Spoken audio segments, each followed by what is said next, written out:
De nouveau, bonjour à tous, à toutes et à tous. Certains visages me sont familiers pour avoir échangé avec vous fin juillet, sur la sonore partie. Juste où j'ai une idée, je sais que certains sont à un stade de développement ou d'avancement de leur entreprise, de leur société qui n'est pas la même que les autres. Est-ce que certains d'entre vous ne sont pas constitués du tout, n'ont pas du tout constitué leur société? Ok, ça marche. Ok, donc on a vraiment l'univers des possibles. Donc moi je suis avocat et mon activité principale c'est que du haut de bilan en fait. C'est d'organiser, structurer les relations entre associés. Donc typiquement, les clients sont des chefs d'entreprise qui créent leur entreprise, qui vendent leur entreprise, qui s'associent, et que j'accompagne à partir du moment où ils sont plus de 1. Beaucoup d'accompagnement ces dernières années, mais parce qu'il y a une vraie émergence, augmentation du nombre de création d'entreprises dans la vague French Tech, donc énormément de levée de fonds, d'accompagnement de sociétés dans l'ouverture de leur capital auprès de, que ce soit la Love Money, Business Angel, fonds d'investissement, voilà, même maintenant des industriels. Ce qui est important, c'est qu'il y a quand même un dénominateur commun à toutes ces questions, et finalement, ces questions de structuration des relations entre associés, vous pouvez les poser à partir du moment où vous êtes plus de 1, et quelle que soit, j'ai envie de dire, la typologie de vos investisseurs. Et si on a le temps, on verra que finalement, il y a assez peu de différence entre les questions que vous pouvez vous poser, ne serait-ce qu'à la création, que ce soit entre opérationnel et ou un peu de Love Money, Business Angel, que si vous deviez ouvrir votre capital auprès d'investisseurs institutionnels. Ça, c'est le premier pan de mon activité. Le second pan, est également, qui a énormément augmenté ces dernières années, mais aussi parce que voilà, il y a plus de projets entrepreneuriaux, c'est les questions que moi je qualifie de pathologie, de séparation entre associés. Donc, voilà. Ça, c'est une vraie réalité, aussi parce qu'il y a sans doute, et c'est mon point de vue, mon analyse qui vaut ce qu'elle vaut, sociologique, on divorce aussi. On divorce aussi dans la vie des affaires, et voilà, vous, collectivement, les associés, les chefs d'entreprise, n'hésitez plus à changer de projet entrepreneurial, et donc ça soulève des questions de séparation, de mettre fin aux activités opérationnelles, donc on va en parler, que ce soit le contrat de travail, le mandat social, prestation de services, et également surtout la question du rachat de votre participation. Soit c'est contractualisé, d'une certaine façon, dans une certaine mesure, comment, soit à quel prix, soit ça ne l'est pas, et voilà, effectivement, ça peut créer des questions qui n'auraient pas eu lieu si on y avait un peu plus pensé, un peu plus structuré en amont. Moi, je n'ai pas la vérité, donc la vérité, c'est votre vérité, c'est une vérité personnelle, donc n'hésitez pas à intervenir au fil de l'eau ici ou ailleurs. Je pense qu'on est là pour se nourrir de nos expériences respectives, étant précisé que moi j'ai constaté, parce que ces interventions, je les fais 15 fois par an, sur ce sujet ou des déclinaisons de ce sujet-là, que vous l'entendez mieux, mais c'est une rare banalité si ça vient de vous, et que si ça vient de moi. Donc n'hésitez pas à partager vos expériences. Typiquement sur le second volet, moi je peux vous dire qu'il y a 3-4 ans, comme je vous disais, les gens se séparent, vous encore de nous, pas ici, mais les chefs d'entreprise dans le forcément. Maintenant, c'est assez rare que je croise des chefs d'entreprise qui, dans leur premier cercle ou dans leur second cercle, n'aient pas entendu des histoires de séparation, de difficultés. Voilà. Nourrissez-vous aussi de ces expériences. C'est aussi l'occasion, comme on est là, d'évoquer le sujet collectivement. Donc, on m'a dit que c'était tactile, c'est ça, non? Bon, allez. Ça, c'est moi, on en a parlé. Ça, c'est moi, on s'en moque. Alors, la première question, pour organiser, donc, effectivement, il y a une méthodologie sur l'organisation des relations entre associés. C'est la première question que je pose, c'est qu'est-ce qu'on apporte? Qu'est-ce qu'on apporte pour constituer le capital, ce qui est en haut à droite dans votre bilan. Il y a 3 formes d'apport à peu près partout sur la planète. Il y a le numéraire, c'est de l'argent, c'est le cash, ça c'est facile, 1 euro, 1 euro. Il y a les apports en nature, on peut à peu près tout apporter. Donc des immeubles, des fonds de commerce, des droits de propriété intellectuelle, j'ai même réalisé des apports de savoir-faire, marque, brevet, mon domaine, ça c'est les apports en nature. La question qui se pose, c'est qu'il faut quand même mettre un chiffre en face, il faut quand même mettre une contre-valeur.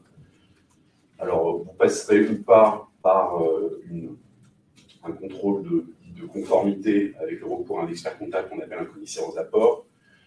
Globalement, c'est une formalité. C'est plus pour éclairer les associés qui vont se prononcer sur la validation de cet apport ou pas, mais globalement, vous êtes assez libre, tant l'apporteur ou les apporteurs que les associés qui sont en place, qui vont accepter ou pas l'apport, de mettre le chiffre que vous voulez en face de cet apport. Et donc, finalement, si tout le monde est d'accord sur le chiffre qu'on va mettre sur mon brevet, il n'y a aucune difficulté. Et j'ai jamais vu un commissaire aux apports ne pas entériner la valeur que les intéressés, les parties prenantes, souhaitaient mettre en avant. J'ai même eu des situations dans lesquelles le commissaire aux apports disait « je ne peux pas, sur mon apport de boîte à Lille, sur un apport de savoir-faire, je ne suis pas en mesure de valider la méthodologie, alors on ne va pas entrer dans les questions de valorisation, il y a 1000 livres là-dessus, 1000 bibliothèques, 1000 interventions sur le sujet, je ne peux pas valider la méthodologie de l'apporteur sur le truc, voilà, je vous livre moi mon résultat et vous associez, prononcez-vous. Il n'y a aucune difficulté si tout le monde vote voilà, sur cette apport. Et le troisième, je cite, l'apport en industrie et je vous donne la conclusion qui est un peu brutale, en fait ça ne marche pas. L'apport en industrie, ça ne marche pas, industrie ça veut dire travail. C'est un peu dans les livres, moi en 18 ans d'avocat, je l'ai vu une fois et encore, je l'ai vu, il existait déjà plus dans la société pour laquelle j'intervenais.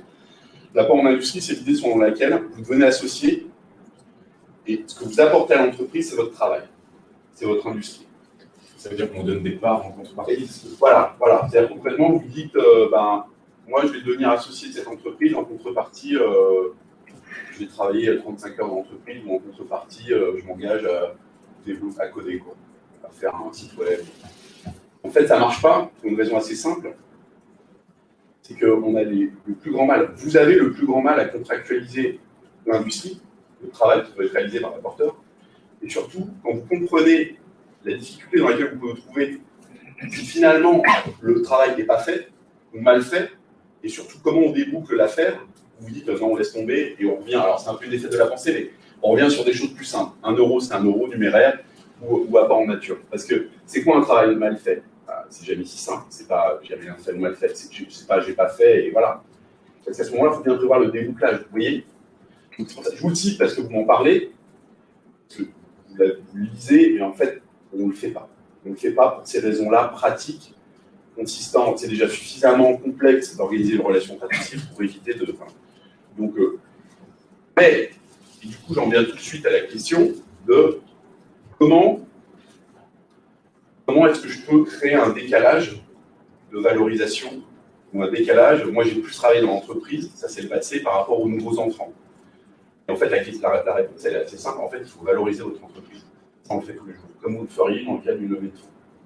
C'est-à-dire que vous n'allez pas valoriser votre travail passé en disant, bah voilà, mon travail passé, il vaut tant, du coup, je l'apporte et j'ai plus de mon capital. Vous dites, voilà, moi, je rentre au numéraire, à la valeur nominale, typiquement la valeur qui est statutaire, qui est précisée dans les statuts de votre SAS, à 1 euro. Et moi, en revanche, parce qu'on est d'accord, effectivement, il faut quand même trouver le point d'équilibre, pour dire que moi, j'ai plus contribué que toi, et bah, toi, j'ai valorisé l'entreprise. C'est-à-dire que moi, l'action que j'ai achetée 1 euro, la valeur nominale, bah, toi, tu vas la payer, mettons, 5 euros.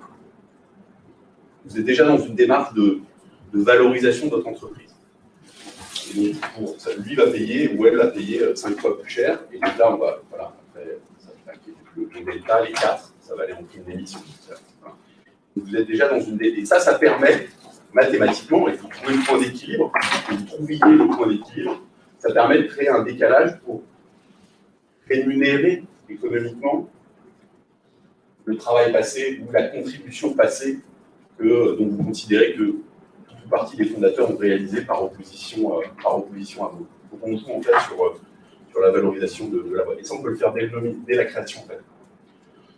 À un moment donné, on hésitait, on se disait est-ce que c'est possible à la création, machin. Et en fait, il faut juste expliquer pourquoi il y a un décalage, de valorisation,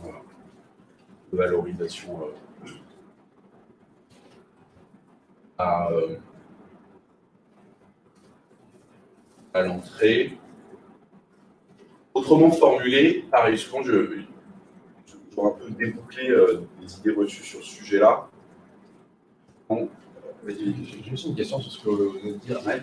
Nous, on a eu un cas assez similaire de ce dont vous parlez, c'est-à-dire qu'on a un associé qui s'est rajouté à notre entreprise. Ouais. On lui a vendu les parts du coup au nom d'action de au prix des actions de départ au moment de la création. Et en fait, la question qu'on se posait sur le moment, c'est que, ce que nous avait dit notre avocat, c'est que c'était assez compliqué en général de réévaluer justement l'entreprise à un certain moment. Il pouvait y avoir des choses qui nous empêchaient de choisir entre guillemets à quel prix on souhaitait à ce moment-là vendre nos actions à notre nouvel associé.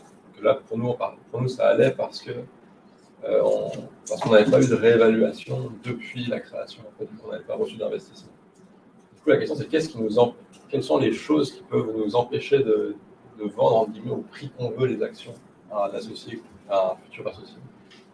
Je sais pas, il faut lui poser la question à elle. Non, effectivement, je vois pas d'obstacle. La règle de départ, mais après dans la vraie vie, c'est jamais comme ça. La règle de départ, c'est que si moi je passe dans la boulangerie là, j'achète un croissant, je prends un croissant, je le paye 1 euro, bah voilà, c'est 1 euro. Si vous passez un instant de raison après et que vous vend 3 euros, vous n'allez pas comprendre. C'est à peu près pareil pour une entreprise. À un même moment donné dans le temps, la valo, ça doit être la même pour tout le monde. Ça, c'est la règle de départ, pour des raisons juridiques, fiscales. Maintenant, dans la vraie vie, des décalages de valo, il y en a tout le temps. Je vais vous donner 2 exemples. Statistiquement, là, je suis en train de vendre une entreprise. Une entreprise à un fonds d'investissement allemand. Et typiquement, on se pose la question. Donc, il y a 5 vendeurs. Et 3 sont des financiers et 2 des opérationnels. Donc 3 sont lesquels on va apporter de l'argent et 2 on fait tourner la boutique. Et dès le début, dans le deal, on a mis en avant une surprime pour le majoritaire. La question que ça peut poser le jury, on ne va pas rentrer dans le système. La question juridique, c'est de... tout ça, ça nous vient aussi des États-Unis, fiduciary duty, voilà, genre tu m'achètes des actions moins chères, et tu sais que tu vas les revendre plus cher après, du coup, ça peut mettre en cause la responsabilité du dirigeant si tu ne leur as pas dit. Des problèmes aussi de dol, genre remettre en cause la transaction globale parce que le prix n'est pas le même et tu m'as pas dit qu'il y avait un décalage. Alors en fait, on a, étant l'avocat de l'acheteur que moi, avocat des vendeurs, on était d'accord, on disait non, on peut faire des décalages de valo, mais tout le monde signe le même contrat. Donc on est transparent. Et en plus, on rajoute les clauses qui vont bien, consistant à dire que toutes les parties ont bien conscience qu'il y a un décalage de valorisation, sans justifier, sans mettre des mots, tu vois. Il y a un décalage de valorisation, toutes les parties l'acceptent et toutes les parties renoncent irrévocablement à remettre en cause la validité juridique de la transaction. Voilà. Ça, c'est l'hypothèse d'aujourd'hui. Je négocie encore le contrat de cession tout à l'heure. Et l'autre situation dans laquelle il y a des décalages de valorisation, je vous présente les risques, mais dans la vraie vie, ça arrive tout le temps. C'est juste avant des tours de table, juste avant des augmentations de capital, des levées de fonds, quand vous rachetez des fondateurs, en fait, quand vous rachetez des business angels du début. Et souvent, le rachat de ces personnes-là se fait à une valorisation qui est inférieure au tour de table. Après, si le sujet, c'est la transparence. Si vous êtes transparent et tout le monde le dit, moi, il n'y a aucune difficulté. Je me vois très bien aller plaider devant un magistrat au tribunal de commerce en disant « Non mais attends, c'est des opérations de gré à gré. » Moi, je l'ai fait encore à Noël, juste avant Noël, où j'ai un client qui a racheté la participation de son fonds d'investissement à une valo qui est à peu près 6 fois, je me souviens, c'est 30, 3 x 6, 18, 30 euros pièce, qui est à peu près 6 fois inférieure à la valorisation de la société aujourd'hui, enfin escomptée d'aujourd'hui, dans la perspective d'un nouveau tour de table. Donc, comme on avait ça en tête en se disant « Ouais, c'est Noël, on va faire un truc 6 mois après ou à la rentrée 2018 », ben, on l'a contractualisé en disant « Voilà, c'est une opération de gré à gré, on rachète le fonds d'investissement à la demande du fonds d'investissement, donc genre, on lui rend une faveur aussi. » Voilà, il voulait sortir. Voilà, il y a le principe, et puis après, il y a la réalité. Donc, j'ai envie de dire, s'il y a des obstacles, c'est des obstacles de cette nature. Enfin, voilà les paramètres. Allez-y. Excusez-moi, juste pour dire par rapport à l'opportunité, ça fait un peu rêver de se dire on va racheter 6 fois moins cher au fond qui est rentré en nous. Mais j'imagine que quand on parle des valos, c'est le prix d'achat part de la valeur plus prime d'émission payée par le fonds d'investissement, et ce n'est pas la valeur comptable de l'entreprise. C'est-à-dire que s'ils vendent, c'est sans doute qu'il y avait des pertes cumulées et qu'ils voulaient sortir parce qu'il n'y avait pas de perspective. Sinon, ça ne s'explique pas. On n'a pas racheté. Dans mon exemple, la valeur de rachat du fonds d'investissement, elle est décorrélée de sa valeur d'entrée. Hein. C'est pas 6 fois inférieur à la valeur d'entrée.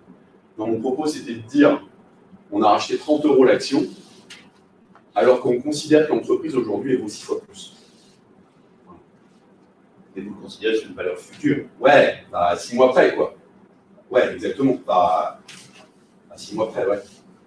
Mais le fonds a dit non, moi, cette ligne de participation qu'on sépare, moi, je ne remets pas 1 € là-dedans, je ne suis pas du tout sûr que demain, on fasse les multiples escomptés, donc je neutralise ma perte, quoi. On en parlera après. Sauf si ça intéresse tout le monde. Non, mais enfin, comment dire. Là, sortir un fonds avec une valeur 6 fois inférieure à la valo. Ouais. Ce que je voudrais savoir, c'est si c'est une opération qui a été réalisée avec un fonds, avec, vous venez de le préciser, une perte, c'est-à-dire un rachat à un prix inférieur à celui de son prix d'entrée. Ah, tout à fait. Ouais. Ah, ça, c'est bien. Ah oui, oui, oui. Ils ont pris une paume. Ah oui, oui, bien sûr. Et eux, le fonds ne dévalorisait pas la société à cette valeur-là. Non, ils ont juste dit, nous, on s'en va, on ne veut plus avoir de ligne de participation chez vous, ne vous intéressez plus, de comprendre ce qu'il y a à prendre. C'est un coup, quoi. Un choix stratégique. Ah ouais, bien sûr, bien sûr. Alors après, je ne rentre pas dans les détails techniques, mais c'est vrai que, bien évidemment, nous qui étions nos clients qui étaient acheteurs, ils ne fanfaronnaient pas en disant ma boîte elle vaut 10 fois plus, je vais refaire un tour de table dans 6 mois. On l'a fait juste avant la production des comptes 2018. Donc, le fonds d'investissement vendeur n'avait pas non plus une vision super complète de ce qu'on avait dans les tuyaux, les prospects et tout ça. Moi, je vous ai fait un raccourci, mais voilà.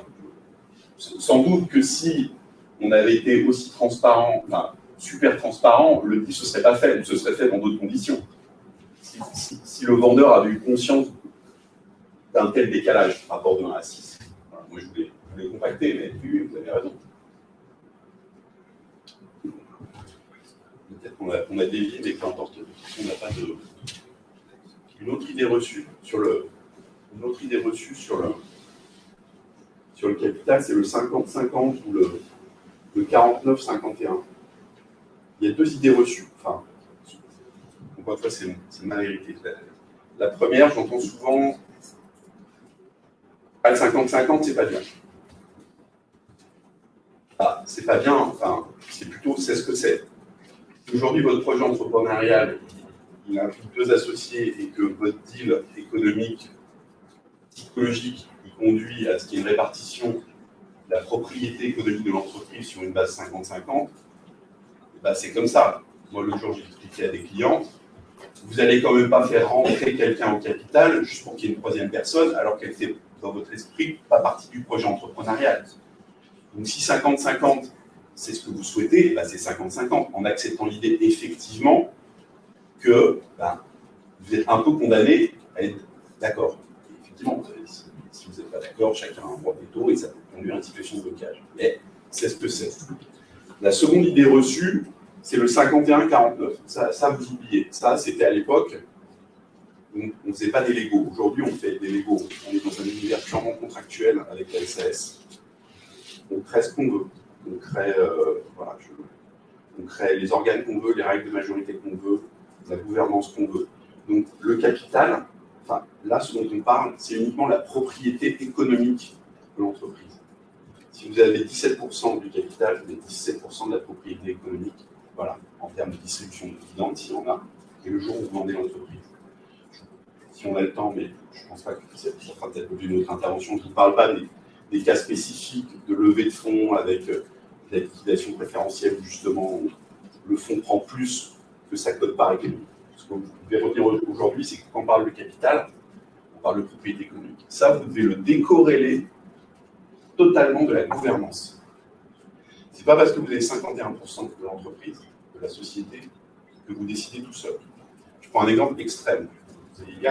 Vous comprenez bien cette différence entre le capital et la gouvernance. Si demain vous faites rentrer à votre capital un exemple extrême, un fonds d'investissement ou un industriel, et que le deal vous conduit à ce que cet investisseur n'ait que ne serait-ce que 1% du capital ou 1/1000 du capital, il y a toute une série de décisions de gestion concrètes, achat, vente, embauche, investissement, capex, tout ça, que vous ne pourrez plus prendre sans avoir soit obtenu l'autorisation de cet investisseur, donc, par hypothèse, je vous ai dit qu'il avait impouillé du capital, ou à tout le moins informé cet investisseur. Et donc vous voyez bien que c'est totalement décorrélé de la propriété économique. Okay, donc le 51-49, c'est à l'époque où il n'y avait que des SARL et des SA en France, quoi, parce que c'était les majorités, je suis majoritaire. Voilà. Aujourd'hui, on fait vraiment ce qu'on veut, et on fait ce qu'on veut à un point tel qu'on peut même, moi je l'ai fait régulièrement, dans le cadre de structuration de levée de fonds, prévoir des majorités spécifiques. L'exemple que j'ai en tête, par exemple, pour la révocation du dirigeant. C'est-à-dire qu'il y a un corps de règles, une majorité pour toutes les décisions, ou les décisions importantes, pas importantes. Pareil, on oublie le extraordinaire, ordinaire. Ça, c'est, on peut l'écrire comme ça dans la SAS, mais ça, c'était à l'époque de la SA, de la SRL. Et dans le cas que j'ai à l'esprit, là, mon client, on s'est dit, ah non, en revanche, la révocation va prévoir une majorité plus élevée, de sorte que voilà, je sois moins à la merci de mes... À l'époque, il y en avait deux, il y avait des BA en fonds d'investissement, de mes investisseurs. Et donc, on avait fait nos calculs pour dire, ok, je peux me faire révoquer, mais il faut que ces deux-là, ils fassent un peu de lobbying pour aller convaincre les autres et atteindre la majorité requise. Okay.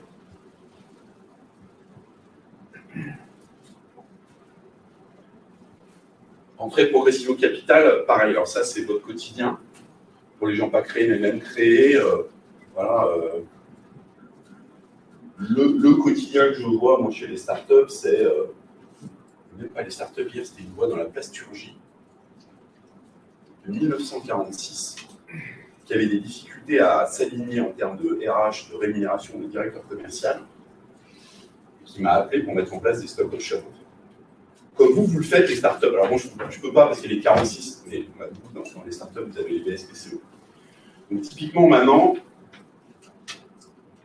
dans vos négociations RH, vous avez assez rapidement, maintenant, tous les CTO, les codeurs, ils arrivent, ils connaissent le truc, ils veulent soit un bout du capital, et ou la possibilité de devenir associé. Et la possibilité de devenir associé, c'est soit on structure en disant, voilà, si tu atteins tel et tel objectif, je te ferai souscrire au capital ou devenir les conditions préférentielles, soit alors on émet ce qu'on appelle des valeurs mobilières composées, qui sont des trucs. Typiquement, je vous donne la solution, c'est des BSPCE, comme vous avez moins de 15 ans d'existence, qui, si certaines conditions sont satisfaites, et on peut vraiment panacher, donc c'est un outil vraiment pertinent, vraiment panacher en fonction du bénéficiaire de ces valeurs mobilières, donne la possibilité aux bénéficiaires d'accéder au capital. Voilà. Donc c'est jamais tout ou rien, c'est soit à la création et ou plus tard. Voilà. Ouais. Je ne sais pas si tu rentres vraiment dans ce scope-là, mais il y a des BSAR. Ouais, alors ça c'est encore une autre modalité. Alors ça c'est encore une autre modalité. Pareil, je suis très ouvert sur le sujet. Hein. On les met en place, en fait, c'est une technique qui a été créée pour ne pas trop se poser la question de la valorisation. Voilà. Et en fait, en disant, j'ai du mal à valoriser aujourd'hui, donc on verra demain avec un tour de table, et en fonction du tour de table de demain, ça nous donnera un taux de conversion du BSAR. J'en discutais l'autre jour avec quelqu'un de chez Pulsalis, SATT. Et je lui dis, techniquement, c'est pas plus simple qu'une augmentation de capital classique. C'est faux, c'est même plus compliqué. Il faut passer en assemblée générale, c'est des valeurs mobilières composées. Il faut se poser la question aussi du pacte d'associés, parce que chaque fois que vous émettez des valeurs mobilières composées, vous donnez un truc à quelqu'un qui potentiellement peut devenir associé.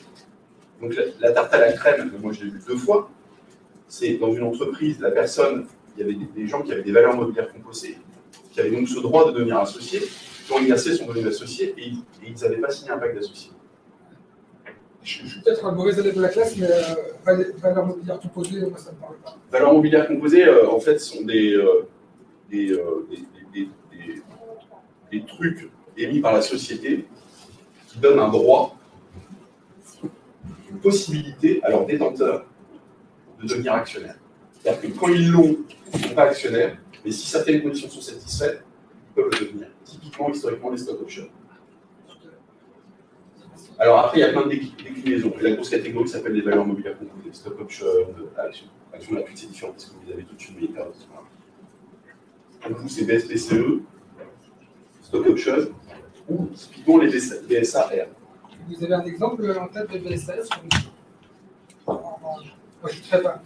On a pour les 100% web, tant qu'on n'a pas vraiment de métier, c'est ce qui n'est pas encore le cas, de traction, tout ça, c'est que c'est compliqué d'aller chercher même des sommes qui ne sont pas énormes pour notre développement. Ouais. Le problème, c'est que cet argent, on en a besoin maintenant et pas quand on aura les métiers, parce pour avoir les métiers, il faut la revendre, hein, en gros. Je pense que c'est un peu ça.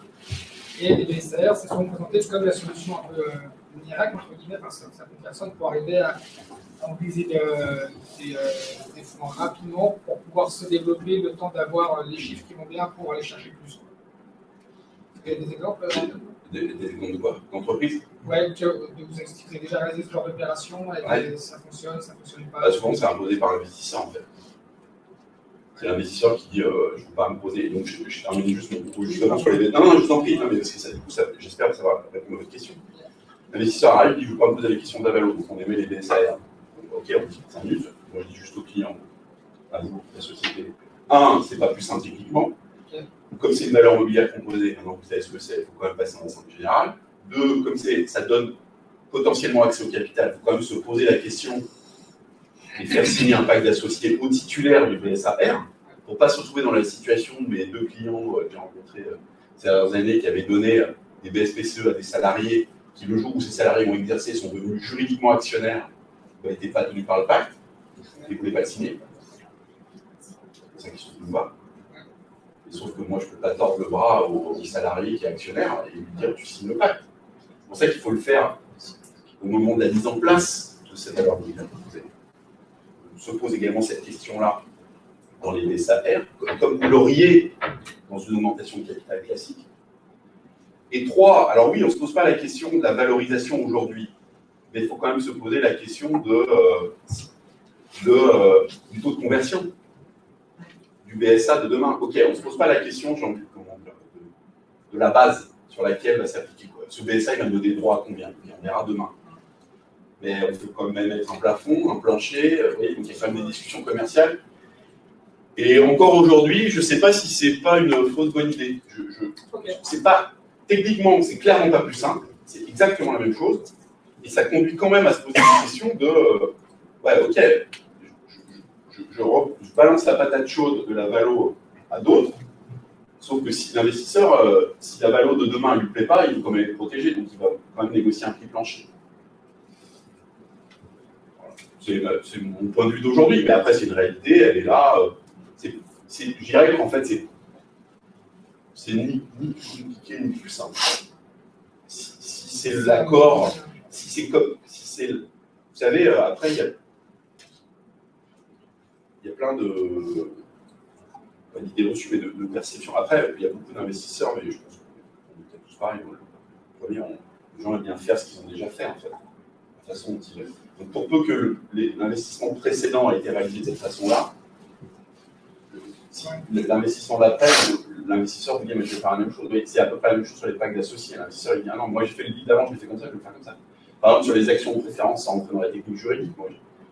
Il y a plein d'investisseurs qui préfèrent que ce soit des actions de préférence. Alors, on pourrait faire l'économie d'un commissaire aux avantages particuliers en mettant tout dans le pacte. C'est de la technique. Et il y a plein de gens qui reproduisent des schémas.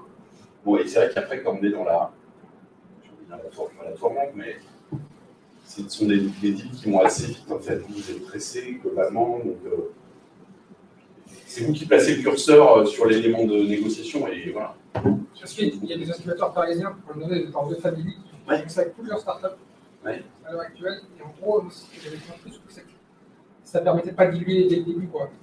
Ça, c'est sûr. On ne se pose pas la question de la valeur tout de suite, on la reporte au moment où on commence à. En gros, on dit voilà, on pense qu'il y a 1 an et demi, on est capable de faire ça. Et on se pose la question de la valeur à ce moment-là, et ça permet de mobiliser des fonds quand on est très très early stage ou sur certains projets, genre le web, c'est très compliqué, parce qu'il n'y a pas de tangible, quoi. Et ça permettait réellement d'avoir des fonds rapidement, parce que ça va très vite, et on ne pose pas la question de la dilution dès le début, quoi. Et alors, attendez, juste le très vite, oui, très vite, ça ne va pas plus vite en termes de technique juridique d'avocat. C'est pas vrai, ça ne va pas plus vite. C'est exactement le même processus. Moi, si vous voulez faire une augmentation de capital dans 2 jours, ou même ce soir, voilà, si tout le monde signe en bas à droite, on fait un acte unanime des associés. Donc non, ça va pas plus vite. Ça conduit effectivement à repousser à plus tard la question de la valo, mais quand même, à se poser la question des amortisseurs, surtout le plancher. Ouais, ouais, plancher, c'est important. Et vous avez raison, et ça c'est mécanique, c'est inhérent à cette chose qui est une valeur mobilière composée. Vous n'êtes pas le bibler tout de suite, mais vous le saurez un jour. En gros, ça fait comme une épée d'Amoclès sur la tête en disant à 1 an et demi, il faut que j'ai vraiment réalisé ça. Pour, ouais. Pour moi, c'est pas un argument. Oui, techniquement, vous êtes encore seuls associés aujourd'hui. L'autre, il a un droit à le devenir, donc ça sera fait demain. Donc, Ouais. C'est bien, d'accord. Donc l'idée en fait c'est de donner du BSR au fond, si je comprends bien, pour que lui potentiellement déclenche sa prise de participation au moment où il le souhaite et en fonction des conditions requises. C'est ça l'idée. C'est ça, en échange de fonds qui débloque lui immédiatement. Exactement, ouais. Le BSA, on lui met un prix et il fait un chèque, c'est de la dette. Okay. Le temps de la vie du BSA, c'est de la dette. Dans 8 mois, on pense que la valo elle sera à temps. Et alors, question bête, si la valo elle n'est pas à temps, c'est pas quoi, parce que c'est de la dette au départ. Ouais, mais il convertira de toute façon. Et donc c'est là que vous, précisément en ce cas de figure, vous devez quand même avoir cette discussion commerciale. Et votre investisseur, il vous dire, ah non, mais très bien, moi la valo demain, je ne le fais pas, mais je veux quand même pouvoir convertir sur telle valo, parce que je ne peux pas me retrouver.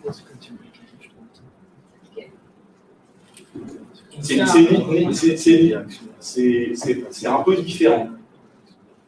Mais il ne faut pas. Je pense qu'il faut pas. Moi, je n'ai pas envie de le voir. Je n'ai pas envie de vous le présenter comme le truc super bien qui marche. Non, c'est pas l'idée, mais c'est que mais c'est là. C'est dans l'univers. C'est dans l'univers des possibles. Sur ce sujet, je vous propose, excusez-moi, si vous êtes d'accord, on va prendre une question d'un auditeur qui est sur Paris et qui est connecté dans la salle virtuelle.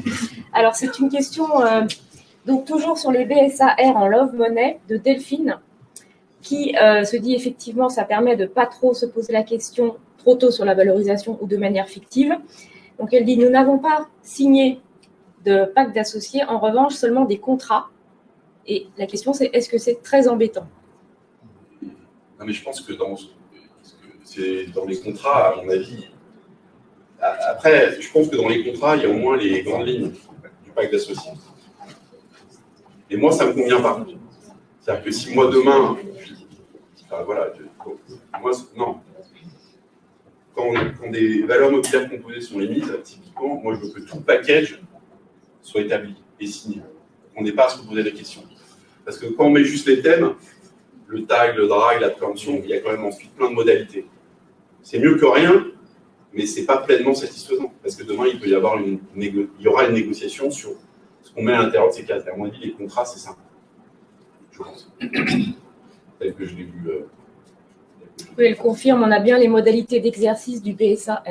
Ah bah oui, ça c'est encore autre chose. Oui, bien sûr. Oui, moi, ma question, ça concernait, vous avez mis le doigt tout à l'heure sur les bons de souscription pour les salariés et le fait qu'ils n'aient pas forcément signé un pacte, qui peut être problématique une fois qu'ils sont actionnaires. Et qu'est-ce que vous recommandez justement par rapport à ça? Il faut régulariser le plus possible. C'est-à-dire qu'une fois qu'ils deviennent actionnaires, il faut faire un... non, vous traitez la question maintenant, là. Vous retournez les voir, avant qu'il y ait potentiellement, attendez.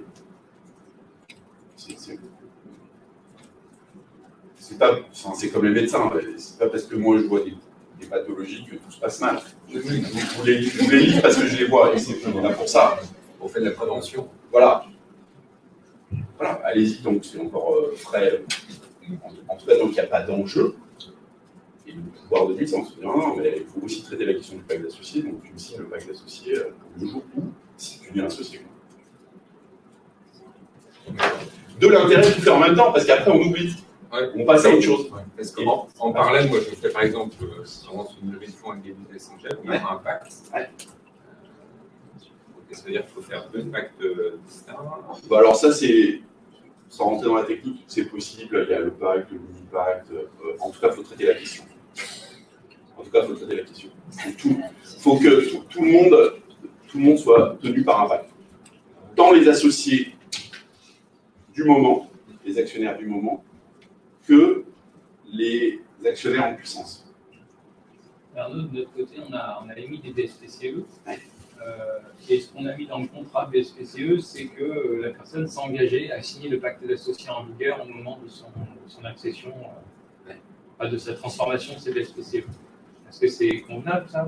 Surtout qu'on avait déjà un pacte de société, parce que ça s'est fait au même moment que l'augmentation de capital. Du coup, je ne comprends pas pourquoi on n'a pas signé directement notre salarié sur le pacte d'associé. Il y a un truc qui m'échappe. Est-ce qu'il y a une raison?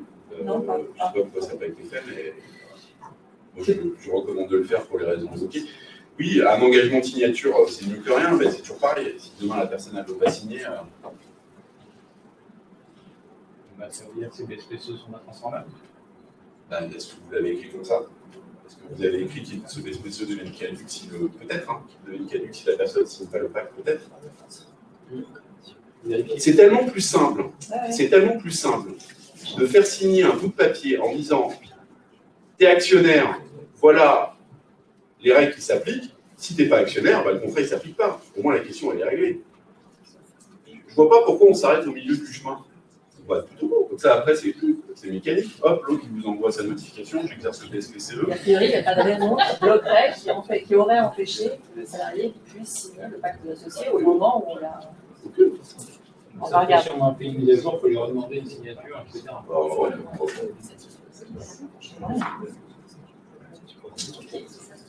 Non, il n'y a aucun Emmanuel, moi je suis en train de faire une opération de lost money, de rentrer un peu de cash à court terme, et j'ai prévu de faire signer à ces donateurs un bon de souscription. Mon avocat m'a donné un truc type. Mais on n'a jamais parlé de faire signer un pacte d'associé ou quoi que ce soit. Donc est-ce que ça veut dire qu'il faut que je le prévoie Là, je vais avoir des donateurs, enfin, des gens qui vont me donner quoi, 200, 500 euros. On en est où là justement. Qui vont devenir actionnaires. En fait, ils vont devenir actionnaires. Bon, alors, on en est là. Il y a ce qu'on appelle, que moi j'appelle le package contractuel. Le package contractuel, c'est quoi? C'est le contrat qui lie les associés. C'est un contrat de mariage, un contrat de divorce. Si on a le temps, on rentrera dans le détail. C'est en gros, il y a deux corps de règles dans ce package contractuel. Il y a en gros la gouvernance. Quelles décisions sont prises par qui, à quelle majorité? Création d'un organe ad hoc, comité stratégique, comité consultatif, conseil d'administration, board. Le mot, on s'en moque. Là, pareil, idée reçue. Regardez pas le titre, regardez ce qu'il y a dessous. C'est ce qu'il y a écrit. Parce qu'il y a des gens qui disent ah, mais ça, c'est pas un comité stratégique. Stratégique, on discute. Ouais, non, en fait, c'est un organe de contrôle. Et un second corps de règles, c'est tout ce qui est organisation, préemption, agrément, tag, drag. Voilà, je vous donne les mots et on rentrera dans le détail si on a le temps. Le package contractuel, ça, c'est ma formule. C'est quoi? C'est d'une part, les statuts. Documents juridiques obligatoires, c'est votre SS, dans 99% des cas, les SRL, ça existe. Ne le faites quasiment plus, c'est de business, en tout cas, c'est pas ça sera plus rapidement. C'est vieux, il y a ces règles de majorité, on ne peut pas mettre des BSPCE, tout ça.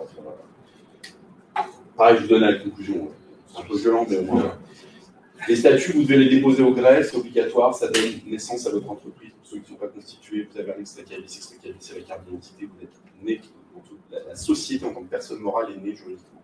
Elle a un actif, un passif, des droits, des obligations.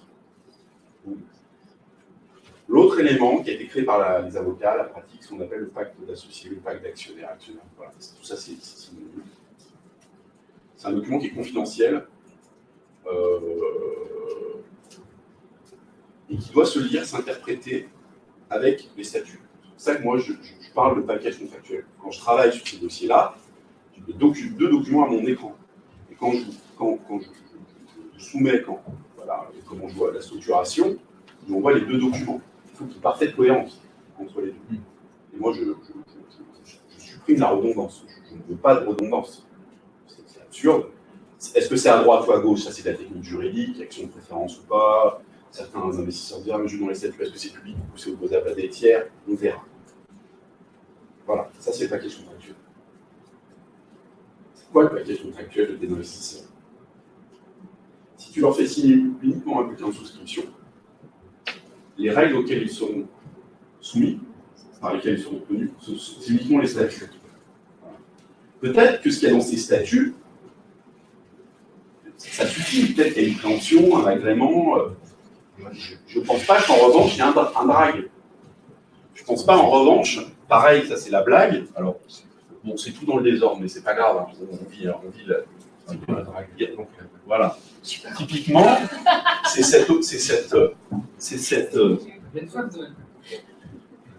ce droit contractuel. Contractuel, souvenez-vous, on est dans un univers de Lego. Hein.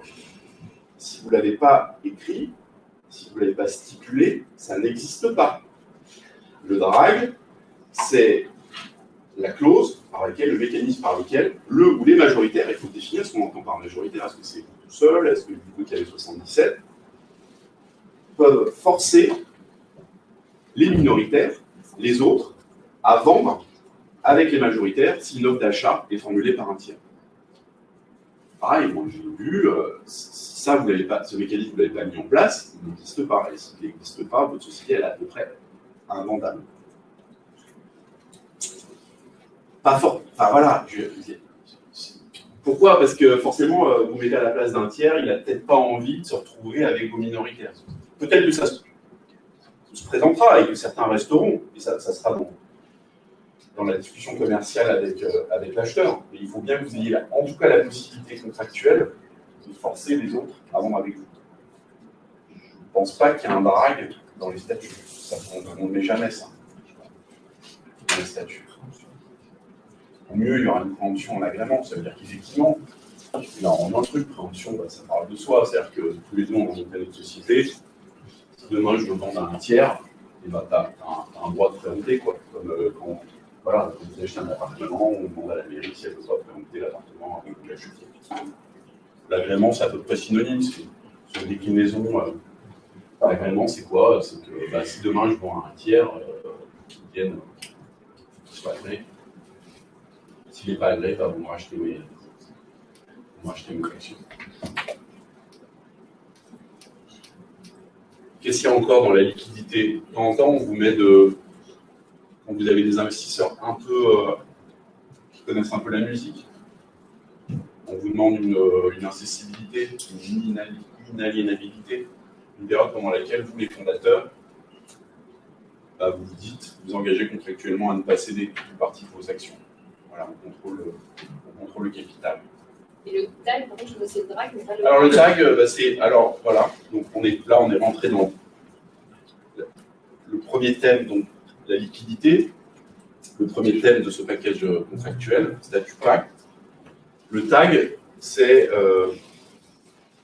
la possibilité pour les minoritaires, et encore une fois, il faut définir les minoritaires, ou le minoritaire ou le fonds d'investissement, tout le monde obéit, et bénéficie pas forcément du tag, de vendre avec le ou les majoritaires.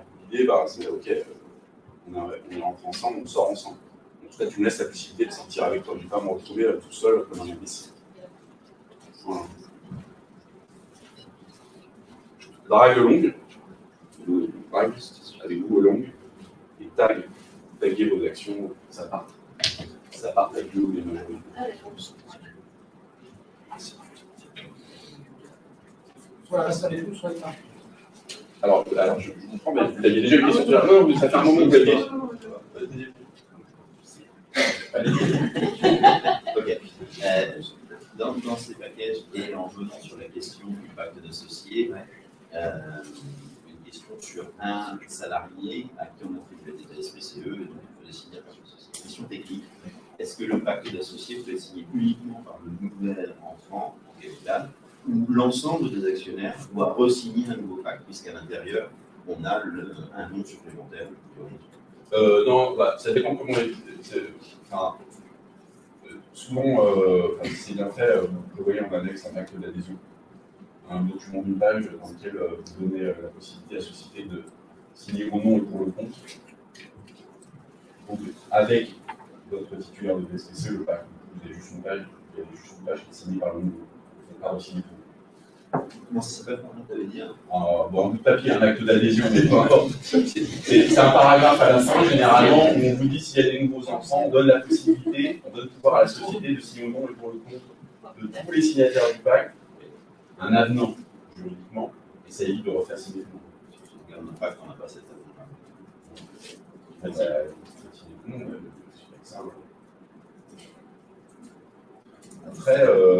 Après, moi j'ai fait 2 sur la logistique. Alors, tous les avocats ne font pas ça, il y a un peu de réticence, mais j'ai quand même un peu étudié le sujet et puis de toute façon je ne vois pas comment ça pourrait ne pas aller dans ce sens-là sur la signature électronique. Et moi j'ai fait 2 tours de table là avec DocuSign. DocuSign c'est assez puissant, ça simplifie bien la vie quand même. Genre je vais tourner les machins avec tout. Ça vous prend 5 minutes sur créer le truc, chacun met ses initiales, c'est sécurisé. Si ça en plus vous le doublez, parce que bon, c'est le métier, mais une fois que c'est signé par tout le monde, vous avez votre beau PDF bien fait, et évidemment vous gardez tous les accusés de réception, de lecture, de signature des uns et des autres que vous recevez quand un tel a signé. Si derrière vous le doublez en prenant le PDF et vous renvoyez à tout le monde en disant voici le pacte d'associés que vous venez tous de signer, vous les actionnaires, et que personne ne vous répondra, bien évidemment. Je vois mal un de vos associés demain, s'il y a une difficulté, vous dire ah en fait je ne l'ai pas signé. Et je me vois bien expliquer au juge qu'en fait, attendez, j'ai la signature électronique, le DocuSign qui est plutôt pas mal, et qui maintenant fait le tour des cabinets d'avocats pour rendre la presta, et voilà, parce que de toute façon je ne vois pas comment maintenant la signature électronique, c'est qu'il faut que ça soit crypté, machin, différents niveaux de sécurité, d'authentification. Et 2, surtout si derrière on fait le truc tout simple, consistant à envoyer l'email, en disant voilà le pacte que vous venez de signer, et que 2 ans après la personne elle vous dit ah non je ne suis pas tenu par ce pacte-là, je me vois bien pareil devant un magistrat au commerce, je lui dis attendez, si vous me dites 2 ans après que c'est pas celui-là, et le jour où je vous l'ai envoyé, vous m'avez pas dit que vous n'étiez pas tenu par le truc.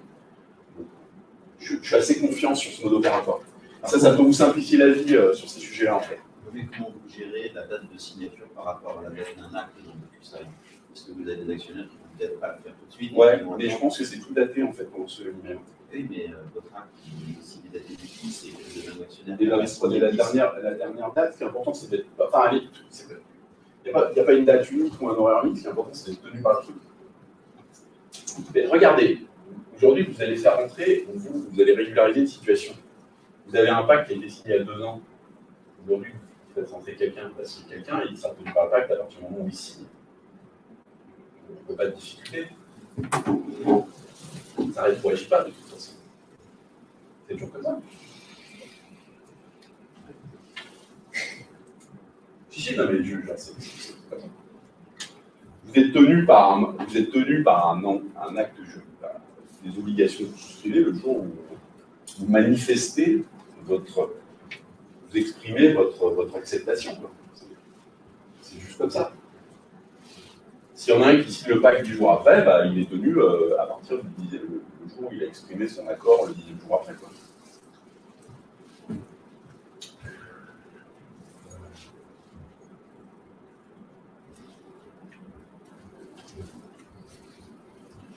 Alors, du coup, je vais peut-être essayer de finir. Alors, le deuxième grand corps de règles, c'est la gouvernance.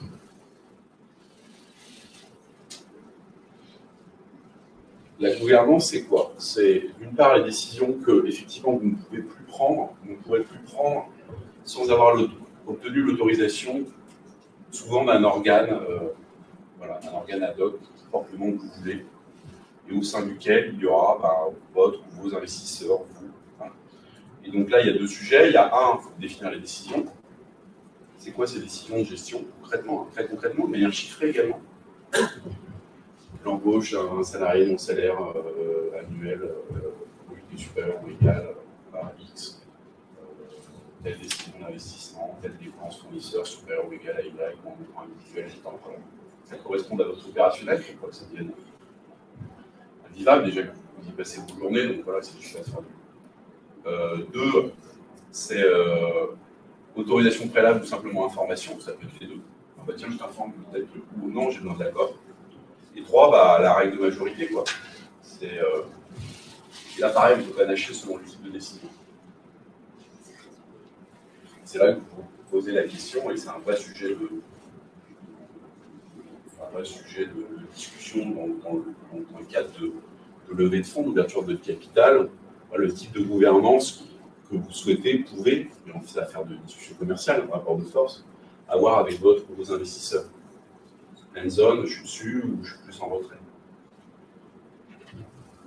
Ça, c'est pour vous donner les mots-clés. Dans ce paquet-là, vous avez aussi, et là, pareil, ça, vous l'avez plus dans un contexte de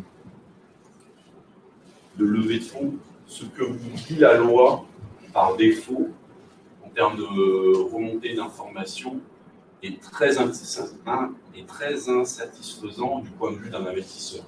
Mais même un BA, en fait, c'est assez léger, ouais, vous allez avoir un rapport de gestion annuelle, vous pouvez les prendre dans les 6 mois d'exercice, ils ont le droit de vous poser des questions pour ça marche.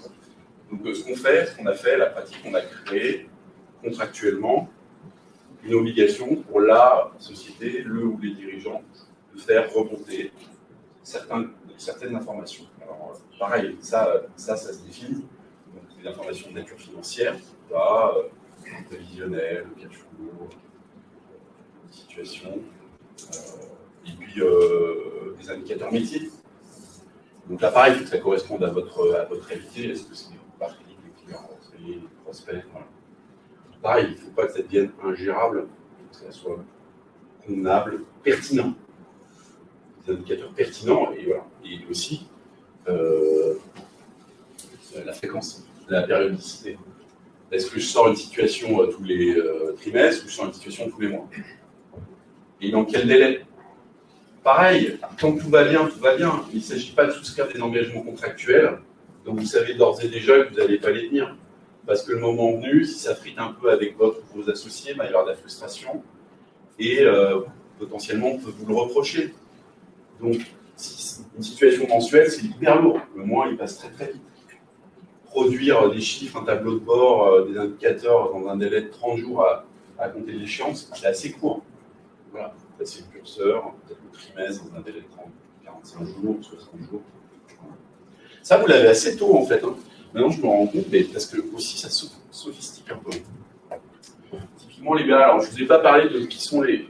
C'est plus dans une logique levée de fonds, mais qui sont les investisseurs financiers.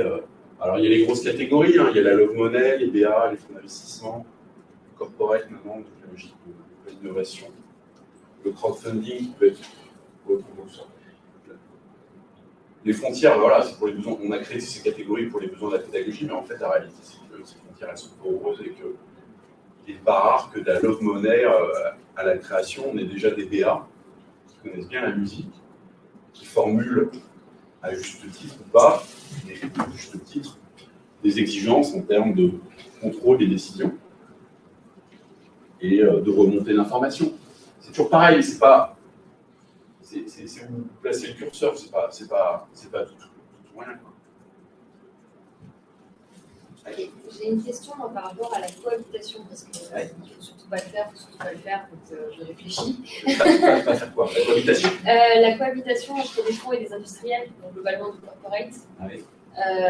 Parce que visiblement, ils n'aiment pas trop les fonds semés, des industriels qui pourraient peut-être avoir aussi un poids au chapitre dans les décisions stratégiques de l'entreprise. Ouais.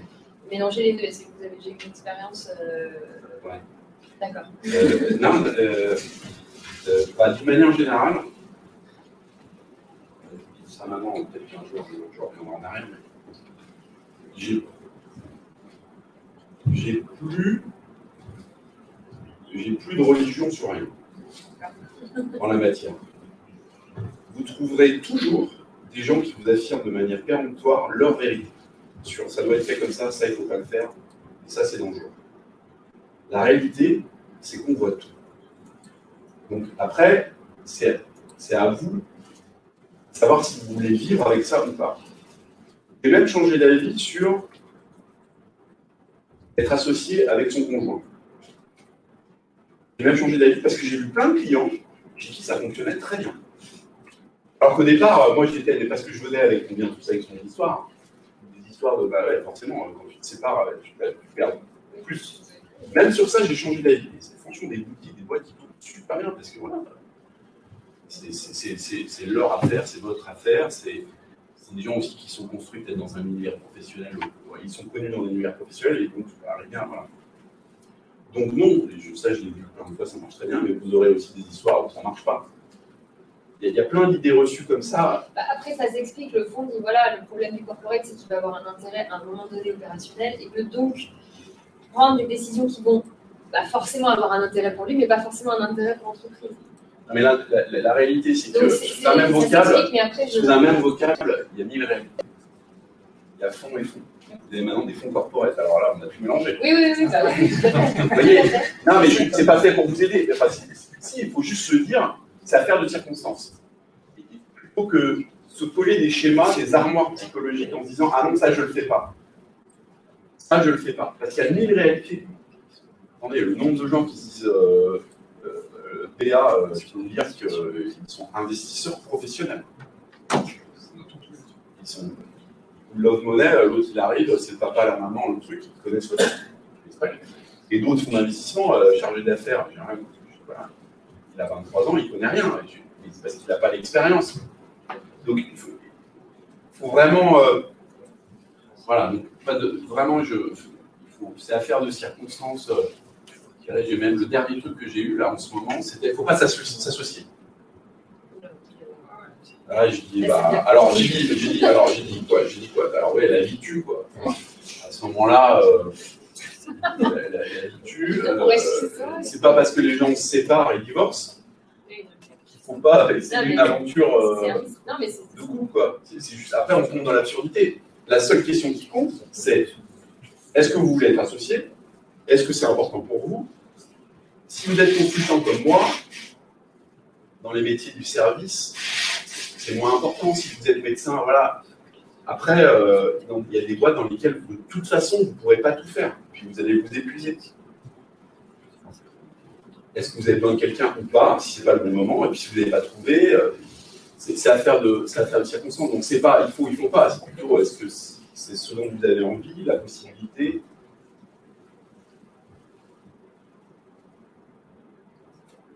Pas d'idée reçue.